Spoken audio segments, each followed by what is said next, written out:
தமிழக பாஜகவின் தலைவர் தமிழிசை சவுந்தரராஜனிடம் கேட்கலாம். வணக்கம் திருமதி தமிழிசை சவுந்தரராஜன். இப்பொழுது டிடிவி தினகரன் கைது செய்யப்பட்டிருக்கிறார்.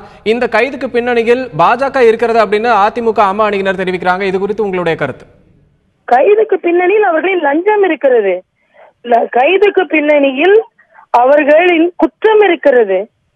அவர்கள் மக்களிடம் இருந்து கொள்ளையடித்த லஞ்ச பணத்தை ஓட்டுக்கு சன்மானமாக கொடுத்து, அதை பெரும் சின்னத்திற்கு சன்மானமாக கொடுத்து, தன்மானத்தை அடகு வைத்து இந்த தமிழகத்தையே அவமானப்படுத்தி இருக்கிறார்கள்.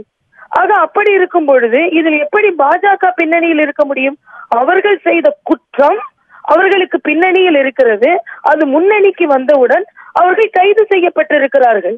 ஆக தவறு செய்தவர்கள் கைது செய்யப்பட்டிருக்கிறார்கள் என்பதை விடுத்து இது எப்படி பாஜக பின்னடைவில் இருக்க முடியும் என்பது எனது கேள்வி.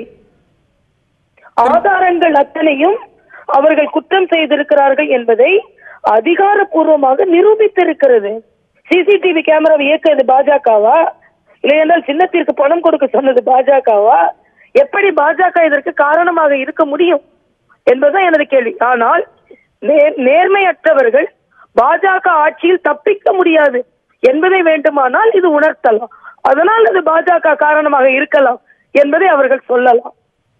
இப்பொழுது டிடிவி தினகரன் தரப்புல வழக்கறிஞர் பேசும்போது கூட நேர்ல விசாரணைக்கு ஆஜராக சொல்லி கைது செஞ்சிருக்காங்க. இந்த கைதுக்கு நாங்க கண்டனம் தெரிவிக்கிறோம் அப்படின்னு சொல்லியிருக்காங்க. அது மட்டும் இல்லாம டிடிவி தினகரனுடைய நண்பர் மல்லிகார்ஜுனா அவரை பார்க்க தான் வந்திருந்தாரு, அவரையும் கைது செய்திருக்காங்க. இதுக்கு கண்டனம் தெரிவிக்கிறோம் அப்படின்னு சொல்லியிருக்காங்க. இது பற்றி உங்களுடைய பார்வை? அதாவது வெறும் விசாரணையில் எந்தவித எவிடன்ஸும் அவங்களுக்கு கிடைக்கலன்னா பரவாயில்ல.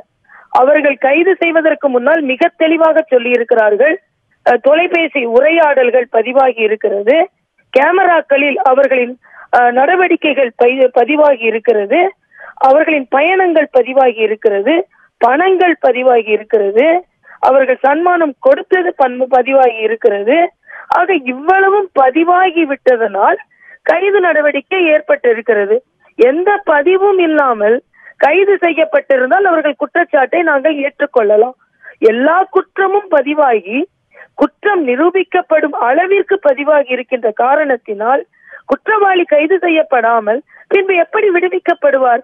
இதை முதலில் அவர்கள் புரிந்து கொள்ள வேண்டும் என்பதில்லை. தங்கள் குற்றத்தை மறைப்பதற்கு பாஜக மீது குற்றம் சாட்டுகிறார்கள் என்பதுதான் இதற்கு சரியான கருத்தாக இருக்க முடியும்.